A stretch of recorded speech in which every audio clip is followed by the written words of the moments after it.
Roberto, that was a pretty rugged fight you had last night. How do you feel? Bueno, me siento muy contento, no me siento estropeado, como se debe de sentir Buchanan. He said he feels very proud of being the champ. He said he's also glad that it's not beating, his body physically, and he knows that probably Buchanan is, but it's just part of the game. This man for the lightweight championship of the world, Roberto Duran against... From the slums of Panama to the pinnacle of the boxing world, Roberto Duran's journey is the stuff of legends. Known as the man with hands of stone, he was once a feared champion. He's not going to get up. It's over. A kidney shot by Roberto Duran. Who dominated opponents with his relentless power and unshakable spirit. But at 74 years old, life looks very different for the former world champion. The bright lights of Las Vegas and roaring crowds are long gone, replaced by the quiet struggles of aging, health battles, and financial challenges. In this video, we'll take you beyond the accolades and belts to explore the life of one of boxing's most iconic figures after the final bell. How does a fighter once defined by his indestructible image cope with the inevitable march of time? And what remains of the man who once struck fear into the hearts of his opponents? Stay with us as we uncover the highs, the lows, and the enduring legacy of Roberto Duran. A true warrior in and out of the ring. Roberto Duran's story begins in El Chorrillo, one of the toughest slums in Panama City. Born on June 16, 1951, Duran grew up in a neighborhood where life was a constant struggle.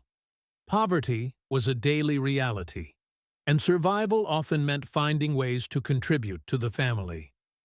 As a child, he worked as a shoeshine boy, hustling for coins on the bustling streets of Panama City.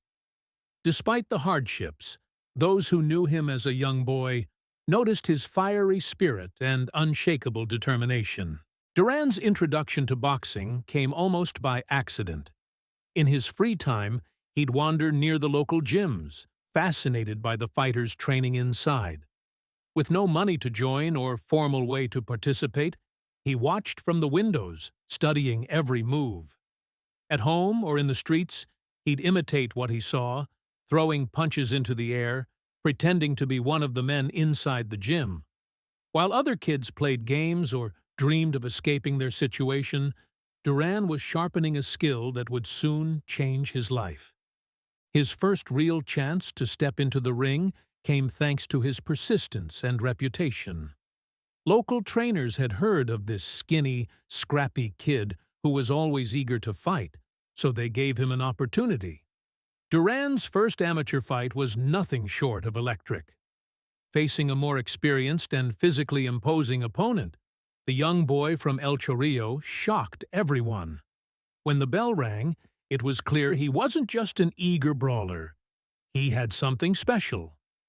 His punches were fast, powerful, and precise, and his unrelenting energy overwhelmed his opponent. That night, the streets of Panama City started buzzing with talk of the boy who fought like a demon. Coaches, fighters, and fans took notice, dubbing him a prodigy. They began calling him Manos de Piedra, or Hands of Stone, because of the force he delivered with every punch. Duran didn't just win fights, he dominated them, showing a level of grit and skill that seemed impossible for someone his age and background. For Duran, boxing wasn't just a sport, it was an escape. Every fight brought him closer to breaking free from the cycle of poverty. Every punch carried the weight of his struggles and the dreams of a better life. His rising reputation opened the doors to opportunities that had once seemed impossible. By the time Duran transitioned to the professional ranks, he was no longer just a boy from El Chorrillo.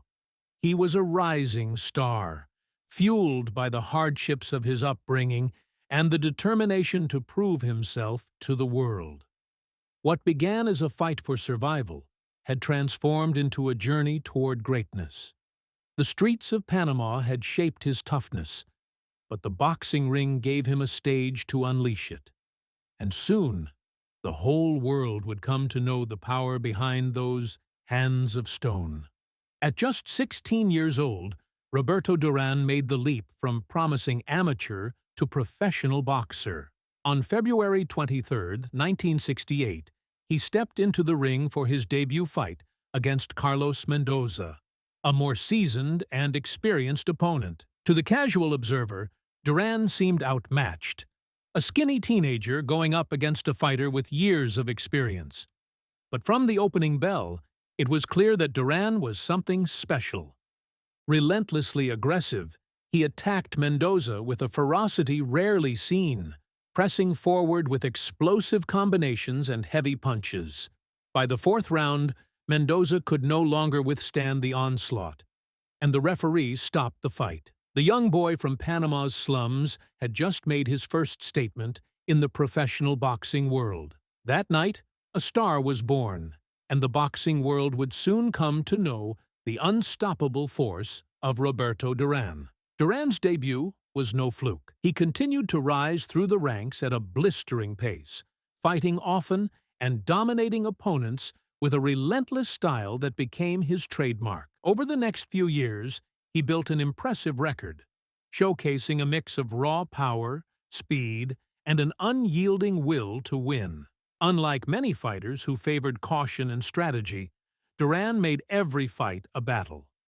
He didn't just aim to win, he aimed to overwhelm, punish, and break his opponents physically and mentally.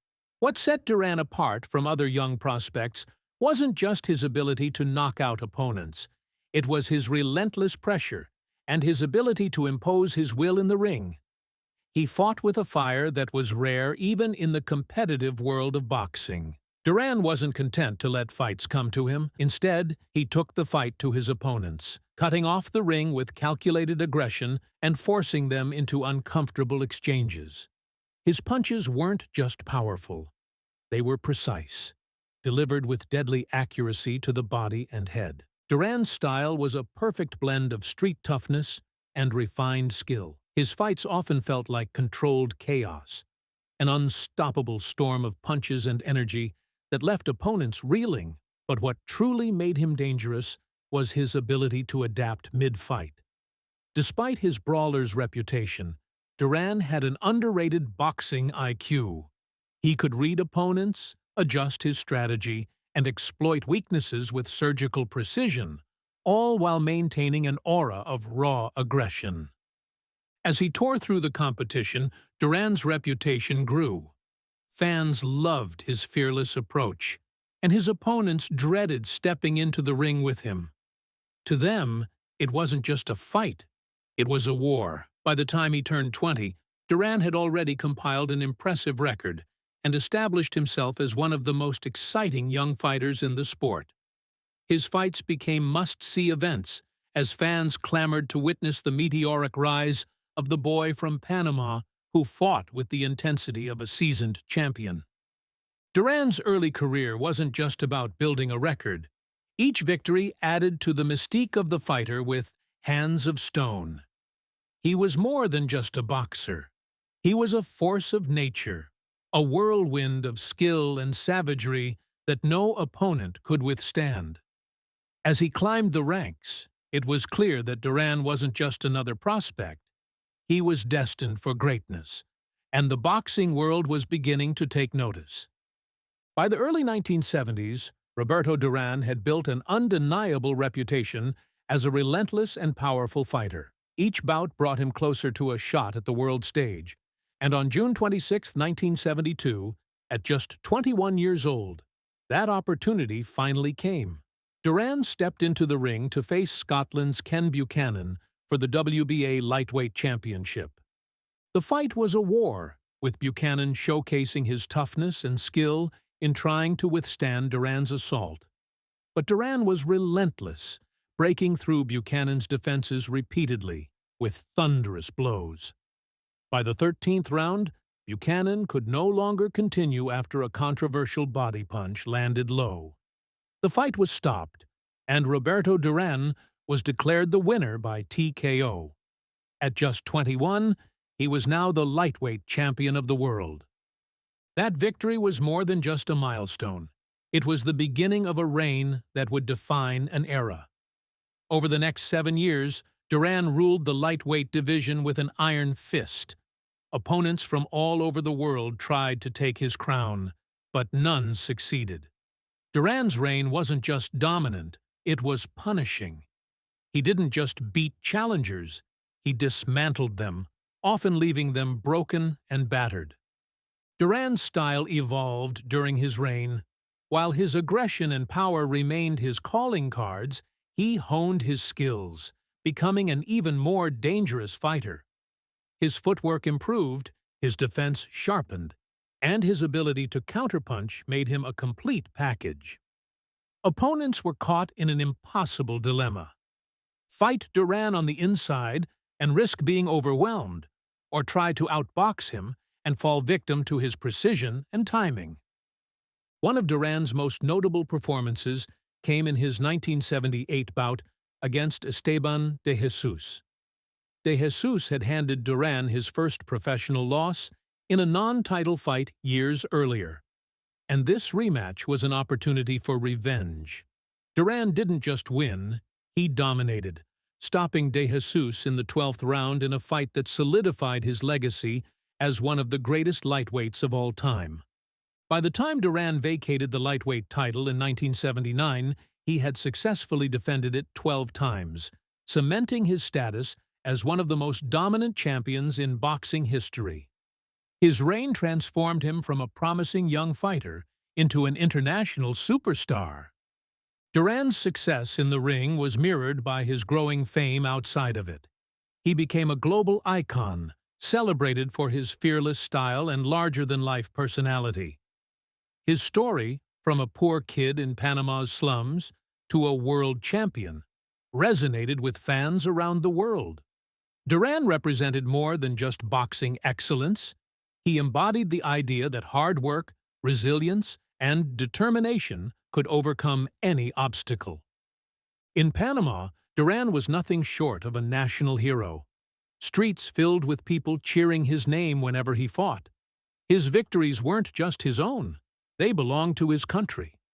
Duran's success brought pride to a nation, and he became a symbol of hope for those who came from humble beginnings like his. The 1970s were the foundation of Roberto Duran's legend. As the lightweight champion, he was untouchable, feared, and respected in equal measure. He was more than just a champion. He was a force of nature.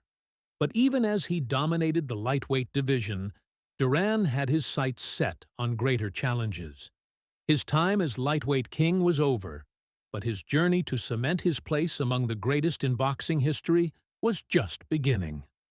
After years of dominating the lightweight division, Roberto Duran set his sights on a new challenge, the welterweight division, where a new generation of stars was rising. Among them was Sugar Ray Leonard, the golden boy of boxing, known for his electrifying speed, technical precision, and charisma. Leonard, a former Olympic champion, represented everything polished and modern about boxing. Duran, by contrast, was the hardened brawler from the streets of Panama, embodying grit, aggression, and a no-nonsense approach to the sport. Their rivalry came to define an era, starting with the first of their legendary clashes on June 20th, 1980, in Montreal. This fight wasn't just about skill. It was a battle of personalities and philosophies. Leonard was the media darling, while Duran, often brash and confrontational, thrived on intimidating his opponents. In the lead-up to the fight, Duran masterfully used psychological warfare, hurling insults at Leonard, calling him soft, and even going so far as to taunt Leonard's wife. Duran's mind games worked, getting under Leonard's skin and forcing him to abandon his usual composed demeanor. When the bell rang, the clash lived up to its billing. Duran fought like a man possessed, pressing Leonard with relentless aggression and forcing the fight into close quarters, where his heavy punches could do maximum damage.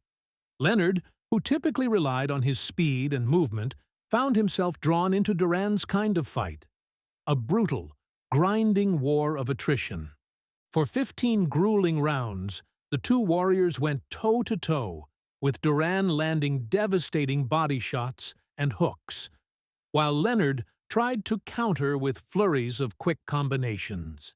In the end, Duran's unrelenting pressure and physical dominance earned him a unanimous decision victory.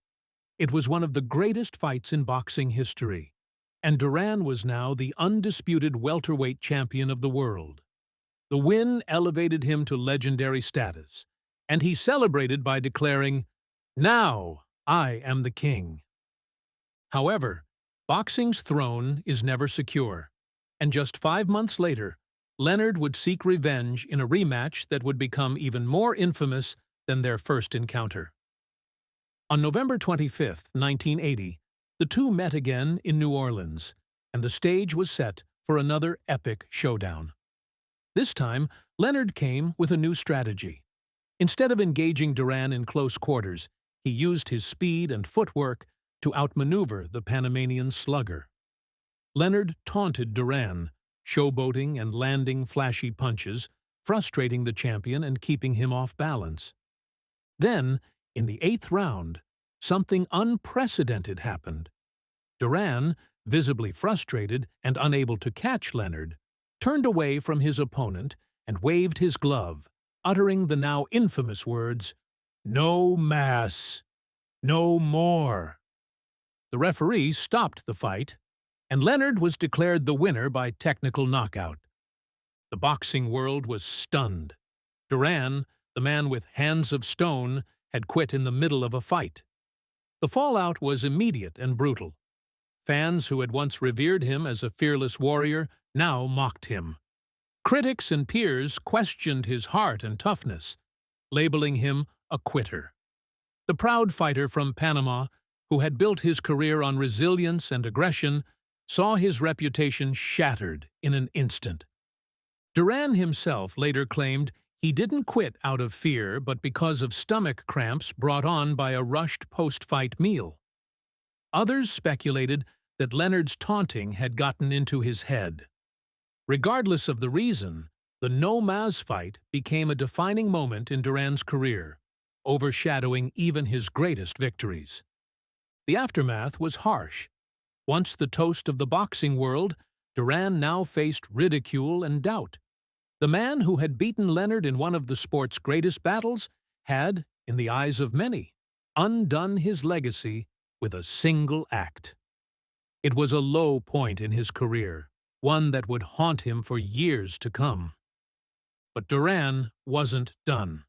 Despite the humiliation, his warrior's spirit would drive him to rebuild, setting the stage for one of the greatest comebacks in boxing history. The rivalry with Leonard may have defined his welterweight journey, but it was just one chapter in the incredible story of Roberto Duran. Roberto Duran's career seemed irreparably damaged after the infamous no mas fight.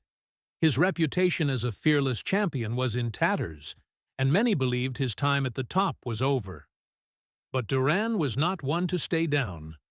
Fueled by frustration and a desire to silence his critics, he channeled his anger into the gym. Determined to prove he was still one of the best, he embarked on a journey of redemption, slowly rebuilding his career. Duran climbed back into contention with a string of victories, showing flashes of the brilliance that had once made him a champion. But it was in 1983 that he delivered a performance that re-established his place among boxing's elite. On June 16, 1983, his 32nd birthday, Duran faced Davey Moore for the WBA Junior Middleweight Championship.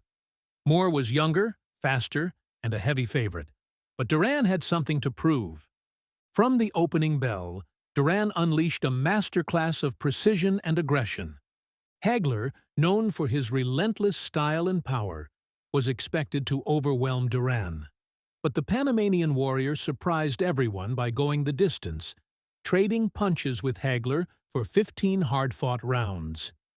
Though Hagler won by decision, Duran's performance earned him immense respect. He had proven that even against one of the greatest middleweights of all time, he could hold his own. Duran's victories over Moore and his performance against Hagler cemented his legacy as one of boxing's all-time greats. He had risen from the depths of disgrace to reclaim his place in the sports pantheon, a testament to his resilience and indomitable spirit. But as with all fighters, time eventually caught up to Roberto Duran. After a career spanning 5 decades, he retired in 2001, hanging up his gloves after an incredible 119 professional fights. By then, he had amassed not only an impressive record, but also a fortune from his years in the ring. However, life after boxing would prove to be a new kind of battle. During his career, Duran was known for living large. He enjoyed the spoils of his success, often indulging in extravagant spending. Mansions, luxury cars, and lavish parties were all part of his lifestyle. But poor financial management and excessive spending began to take their toll. As the fight purses stopped coming in, Duran found himself facing financial hardships. The man who had once earned millions now struggled to make ends meet. Despite his financial troubles, Duran remained a beloved figure in his homeland. In Panama, he is more than just a boxing legend. He is a cultural icon. His image is painted on walls, his name spoken with reverence, and his story serves as an inspiration to generations of Panamanians. To this day, he is celebrated as a national hero, a symbol of resilience and pride for his country. In the streets of Panama City, Duran is treated like royalty. Fans still stop him for autographs and photos, and his larger-than-life personality continues to shine. While the mansions and luxury cars are long gone, Duran's connection to his people remains unbreakable. He is a reminder that greatness isn't just about the wealth or titles a person accumulates, but about the legacy they leave behind. Roberto Duran's journey from the slums of Panama to the pinnacle of boxing, and then back to a simpler life, is a story of highs and lows, triumphs and challenges. Even in retirement, his spirit remains unyielding. He has faced financial ruin and health struggles, yet he endures, his legacy as one of boxing's greatest firmly intact. For Duran, life after boxing may lack the bright lights of the ring, but his name still echoes in the annals of the sport. He is proof that champions are not just measured by their victories, but by their ability to rise again no matter how far they fall. The hands of stone may have softened with age, but the fire that made Roberto Duran a legend burns on. Even the toughest champions eventually face battles that can't be fought in the ring. For Roberto Duran, time has proven to be the ultimate opponent. In June 2022, the man once known as Hands of Stone was rushed to the hospital after experiencing chest pains. Doctors diagnosed him with arrhythmia, a serious heart condition that disrupts the heart's rhythm and can be life-threatening if left untreated. For a man who had spent his life defying odds, the diagnosis was a stark reminder that no one, not even legends, is invincible. The situation was grave, and Duran was quickly prepped for emergency surgery. Fans around the world held their breath, fearing the worst for the beloved boxing icon.